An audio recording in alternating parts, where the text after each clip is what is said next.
নমস্কার, সুপ্রভাত। ভাগ্যবার্তা অনুষ্ঠানে আপনাদের সবাইকে স্বাগত। ভাগ্যবার্তা অনুষ্ঠান আমাদের প্রত্যেক দিনের পথ চলার অনুষ্ঠান।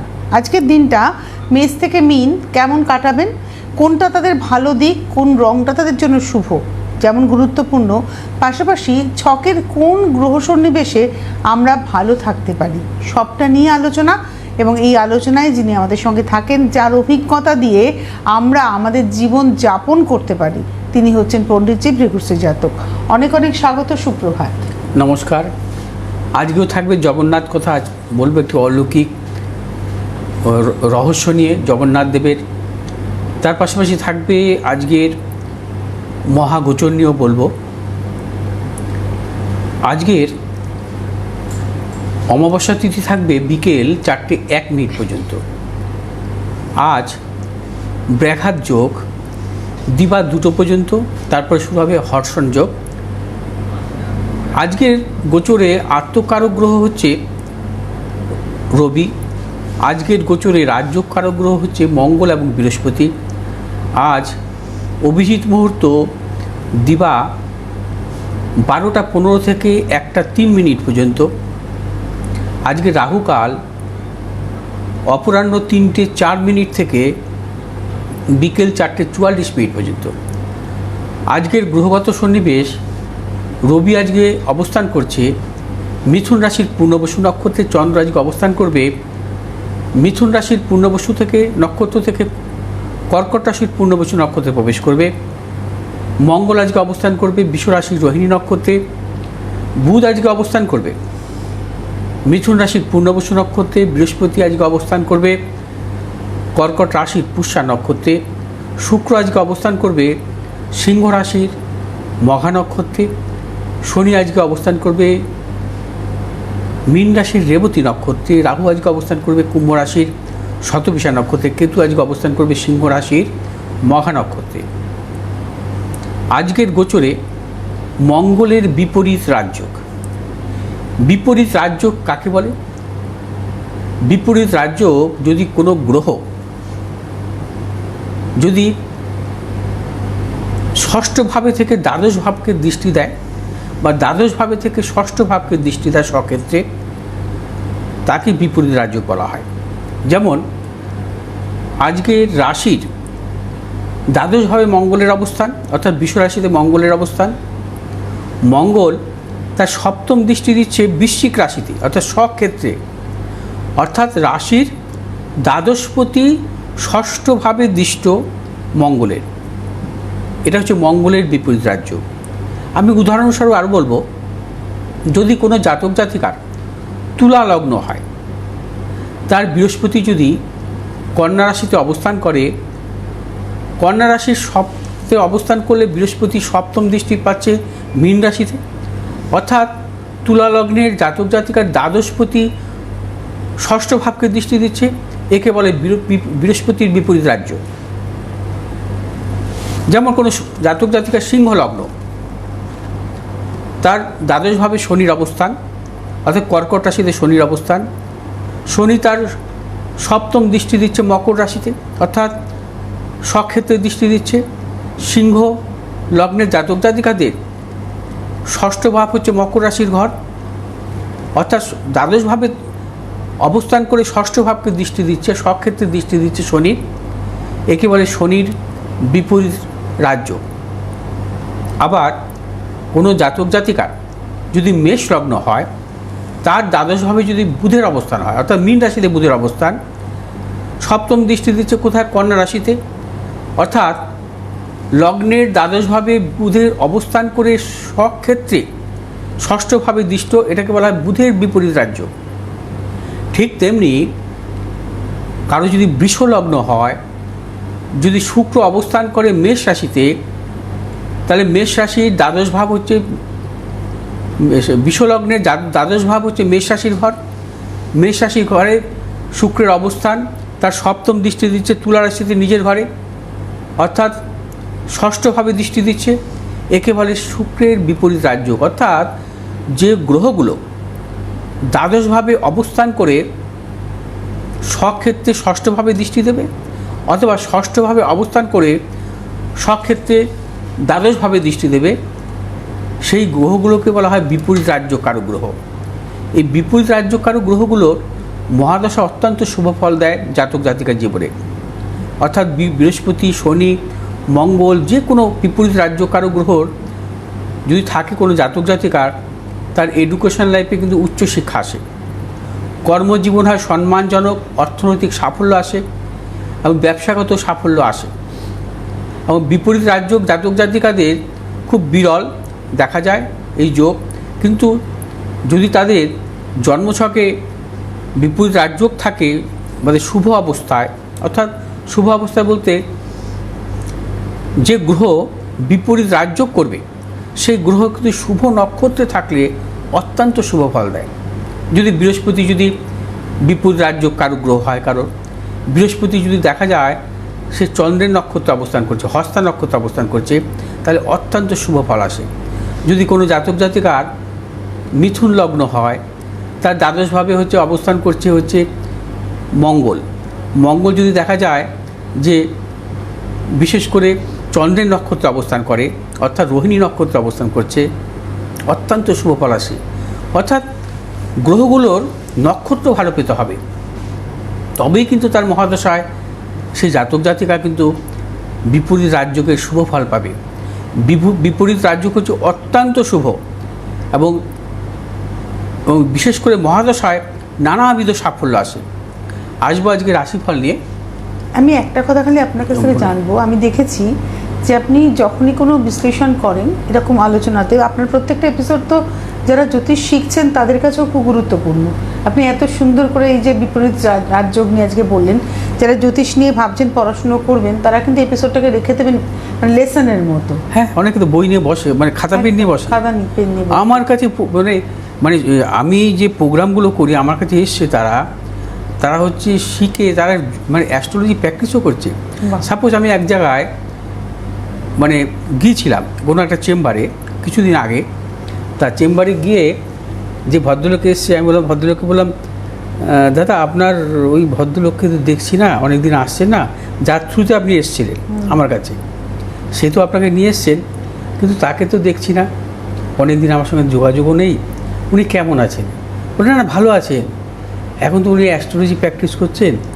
আমি তার মানে বলে হ্যাঁ, উনি নিজে চেম্বারও করেছেন। আর ও আচ্ছা, আমি বুঝতে পারলাম সে কিন্তু আমার প্রতিটা প্রোগ্রাম দেখতো, আমাকে অ্যাস্ট্রোলজির বিভিন্ন বিষয়ের উপর জিজ্ঞেস করতো, প্রশ্ন করতো, কোনো অসুবিধা হলে সে চেম্বার করে কিন্তু এখন প্র্যাকটিসও করছে। মনে ভালো না। আমার একটা প্রশ্ন, ধরুন এই যে আপনি যখন আপনার প্রতিকার এই যে একটাও মানে প্রত্যেকটা প্রতিকার অভ্যস্ত, মানে একটাও বিফল হয় না, মানে 99%, 99.99% আপনার সফলতা। কিন্তু আমার প্রশ্ন হচ্ছে যে আপনি কিন্তু শুধু যে ওই 12টা 27টা নক্ষত্র আর 9টা গ্রহ, 12টা রাশি এই নিয়ে কিন্তু কথা বলেন না। আমি দেখেছি আপনি এই সময় কি চলছে গোচর এবং সেই ছকের দশা, অন্তর্দশা, প্রত্যন্তদশা, এটা একটা সম্মিলিত আপনি একটা আলোচনা করেন। হ্যাঁ, সেটা তো অবশ্যই, কারণ ভালো সময় খারাপ সময় কখন আসতে পারে। হ্যাঁ, প্রত্যেকটা জাতক জাতিকার আমি লক্ষ্য করি, যখন কোনো জন্মছক যখন আমি আসি, মানে বিচার করি, কোনো প্রেডিকশন যখন আমার কাছে আসে আমার চেম্বারে, তখন আমি দেখি যে এর যদি কখনো প্রতিকার দিয়ে কাজ হবে কি না।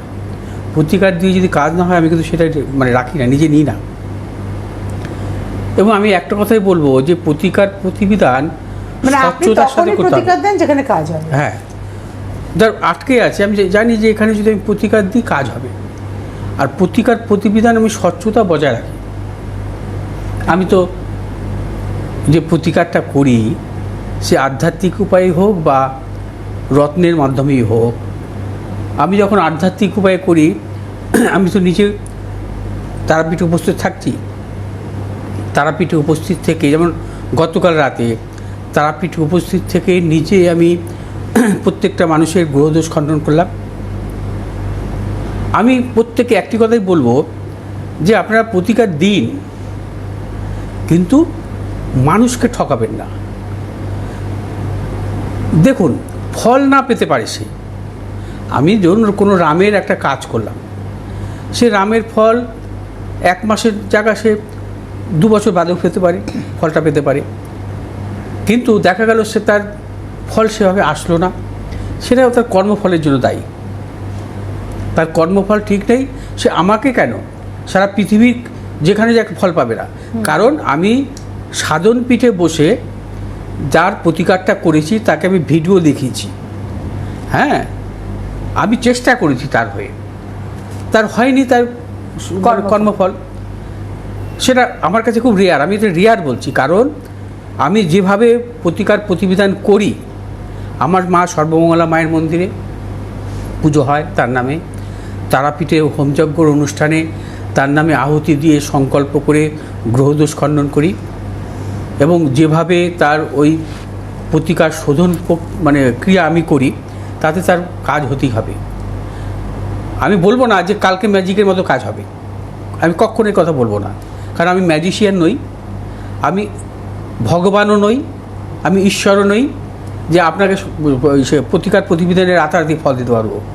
আমি যে প্রতিকার প্রতিবিধান করব সেটা হচ্ছে আপনাকে বিশ্বাসের উপর নিতে হবে। যে বিশ্বাসের উপর নেবে, ধারণ করবে, তার অবশ্যই ফল হবে, অবশ্যই ফল হবে। কারণ আমি তো তার সাথে তো কোনো রকমভাবে যেটাকে বলা হয় যে মানে অসৎ কোনো কাজ করিনি, তার সাথে তো কোনো সততা করিনি।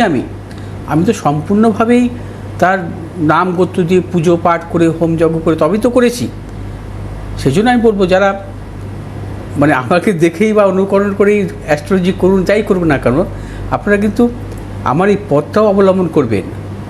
এই পথটা স্বচ্ছতা অবলম্বন করলে কিন্তু, হ্যাঁ, আমার বাবা একটা কথা আমাকে বলতো, যখন আমার বাবাও তো অ্যাস্ট্রোলজার ছিল আমরা জানি, আমি তার কাছে শেখা, আমার কাকাও ছিলেন, যে তুমি একটা অরিজিনাল পাথর বা রত্ন সে তুমি কাউকে দিতে পারো, 1 টাকার জায়গায় 4 টাকা নিতে পারো, কিন্তু সেটা অরিজিনাল হওয়া দরকার।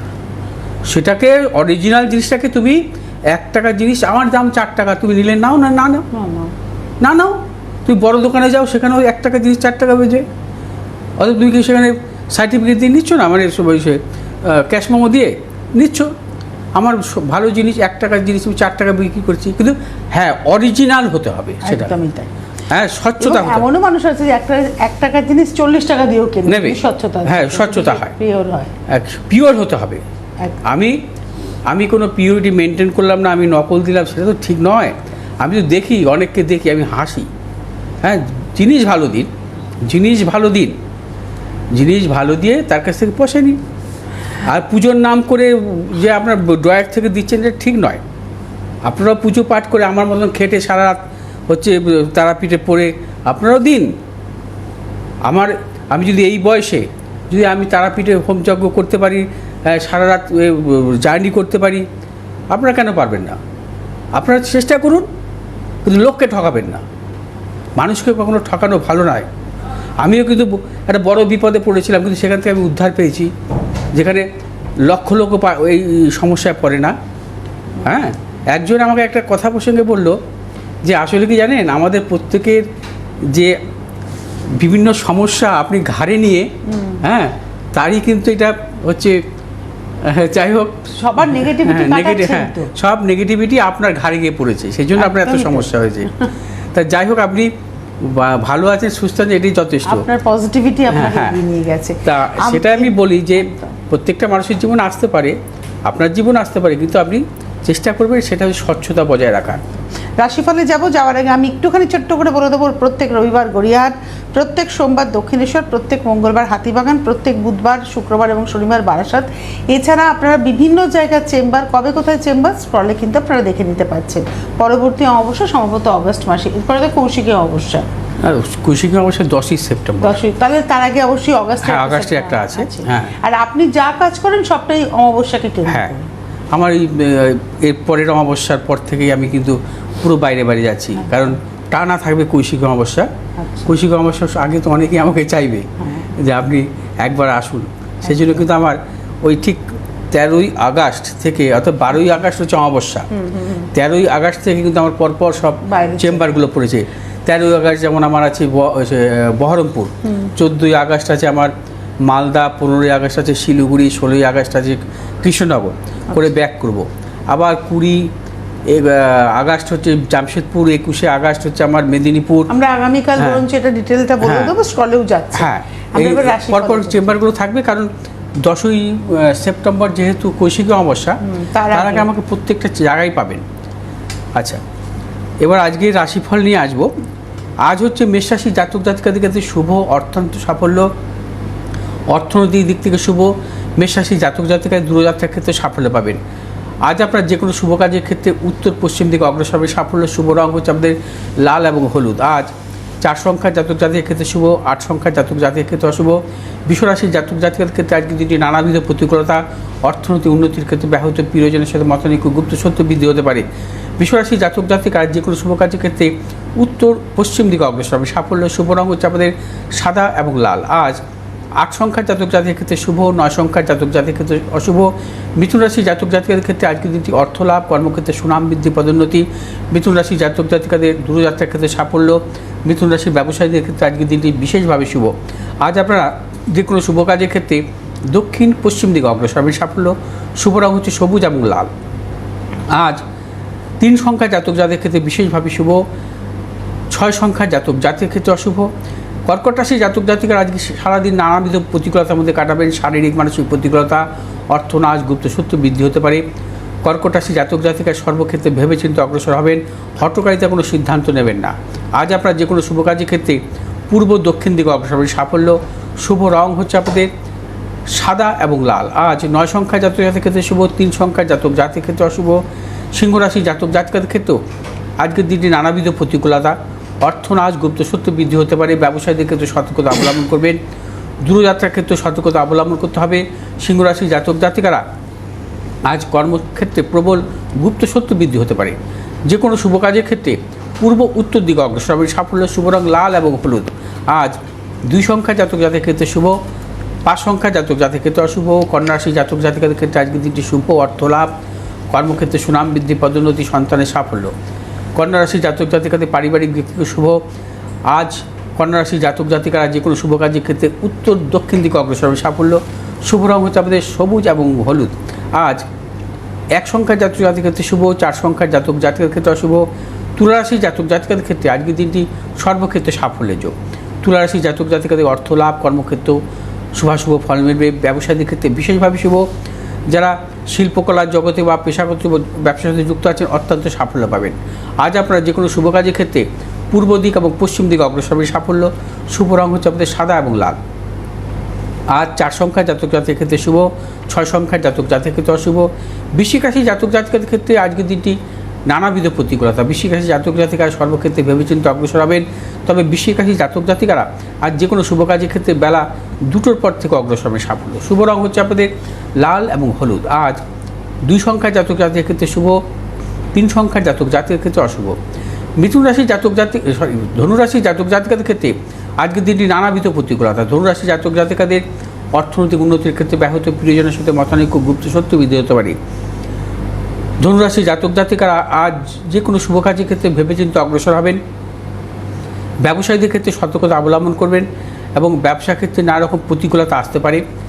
আজ আপনার যে কোনো শুভ কাজের ক্ষেত্রে পূর্ব এবং উত্তর দিকে অগ্রসর হবে সাফল্য। শুভ রং হচ্ছে আমাদের হলুদ এবং লাল। আজ 7 সংখ্যার জাতক জাতিকের ক্ষেত্রে শুভ, 6 সংখ্যার জাতক জাতিকের ক্ষেত্রে অশুভ। মকর রাশির জাতক জাতিকাদের ক্ষেত্রে আজকে দিনটি বিশেষভাবে শুভ। তবে মকর রাশির জাতক জাতিকারা আজ যে কোনো শুভ কাজের ক্ষেত্রে বেলা 10টার পর থেকে অগ্রসর হবেন। চূড়ান্ত সাফল্য পাবেন। অর্থনৈতিক সাফল্য, কর্মক্ষেত্রে সাফল্য, ব্যবসা ক্ষেত্রে সাফল্য এবং যারা পেশাগত ব্যবসাতে যুক্ত আছেন অত্যন্ত সাফল্যের যোগ।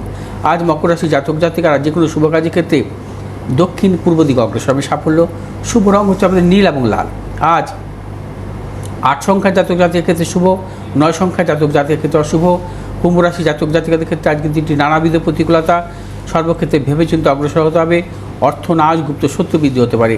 কুম্ভ রাশি জাতক জাতিকারা যে কোনো শুভ কাজের ক্ষেত্রে পূর্ব উত্তর দিকে অগ্রসর হবে সাফল্য। শুভ রং হচ্ছে আমাদের নীল এবং লাল। আজ 2 সংখ্যার জাতক জাতিকের ক্ষেত্রে বিশেষভাবে শুভ, 3 সংখ্যার জাতক জাতিকের ক্ষেত্রে অশুভ। মীন রাশির জাতক জাতিকাদের ক্ষেত্রে আজকের দিনটি বিশেষভাবে শুভ। মীন রাশির জাতক জাতিকাদের আজকে প্রবল অর্থ লাভ, কর্মক্ষেত্রে সাফল্য, ব্যবসা ক্ষেত্রে সাফল্য, দূরযাত্রার ক্ষেত্রে সাফল্য, সন্তানের সাফল্যের প্রবল যোগ। মীন রাশির জাতক জাতিকারা আজ যে কোনো শুভ কাজের ক্ষেত্রে পূর্ব উত্তর দিকে অগ্রসর হবে সাফল্য। শুভ রং হচ্ছে আমাদের হলুদ এবং লাল। আজ 7 সংখ্যা জাতক জাতির ক্ষেত্রে বিশেষভাবে শুভ এবং 5 সংখ্যা জাতক জাতির ক্ষেত্রে অশুভ। আজ থাকবে প্রভু জগন্নাথের একটি অলৌকিক কথা নিয়ে বলবো। আচ্ছা, মহাপ্রসাদের মাহাত্ম্য। হ্যাঁ, শ্রী জগন্নাথ দেবের মহাপ্রসাদ কেবল একটি খাদ্য নয়, এটি ভগবানের কৃপা, আশীর্বাদ ও ভক্তির প্রতীক। যুগে যুগে অসংখ্য অলৌকিক ঘটনার মাধ্যমে মহাপ্রসাদের মাহাত্ম্য প্রকাশ পেয়েছে। আজই তেমনই একটি ঘটনা বলবো। একবার এক জগন্নাথ মন্দিরে স্নানযাত্রার সময় এক রিক্সা চালক শ্রী জগন্নাথ মন্দির থেকে খিচুড়ি প্রসাদ গ্রহণ করেন। তিনি নিজের জন্য যেমন প্রসাদ নেন, তেমনি তার এক বন্ধুর জন্য কিছু মহাপ্রসাদ নিয়ে যান। কিন্তু সেই বন্ধু প্রসাদের মাহাত্ম্য না বুঝে অবজ্ঞা ভরে তা মাটিতে ফেলে দিলেন এবং তিনি 3 প্রসাদ গ্রহণ করতে চান না। সেই রাতেই এক আশ্চর্য ঘটনা ঘটে। স্বপ্নে দেখেন তিনি শ্রী বলরাম অত্যন্ত ক্ষুব্ধ হয়ে তাকে শাস্তি দিচ্ছেন। বলরাম বলেন, আমার ভাই শ্রী জগন্নাথের মহাপ্রসাদ তুমি অপমান করার সাহস পেলে, মহাপ্রসাদকে মাটিতে ফেলে দিলে। স্বপ্নে তিনি ভয়ে কাঁপতে থাকেন এবং তিনি ঘটনাটি দেখে হাসছিলেন, আর শ্রী জগন্নাথদেব উপস্থিত ছিলেন। তবে তিনি করুণাময় কণ্ঠে বললেন, না, তাকে হত্যা করো না। পরদিন সকালে সেই ব্যক্তি গভীর অনুতাপ নিয়ে মন্দিরে এসে শ্রী জগন্নাথ দেবের কাছে ক্ষমা প্রার্থনা করেন। তিনি নিজের ভুল স্বীকার করেন এবং মহাপ্রসাদের প্রতি শ্রদ্ধা নিবেদন করেন ও প্রসাদ গ্রহণ করার ইচ্ছে প্রকাশ করেন। তবে প্রসাদ শেষ হয়ে যাওয়ার তার সেই ইচ্ছে সেদিন পূর্ণ হয়নি, কিন্তু প্রভু তার আন্তরিক অনুশোচনা গ্রহণ করেছিলেন এবং তার উপর কৃপাদৃষ্টি বর্ষণ করেন। এমনি অনেক অলৌকিক ঘটনা নিয়ে আগামী দিন আমি আসব এবং পরপর চলতে থাকবে উল্টো রথ পর্যন্ত এই বিশেষ প্রোগ্রাম।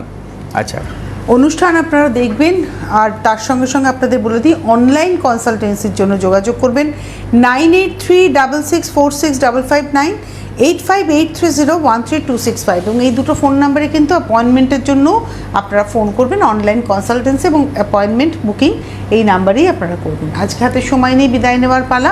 অনেক ধন্যবাদ জানাবো দাদাকে, ধন্যবাদ আপনাদের, সকলে ভালো থাকবেন।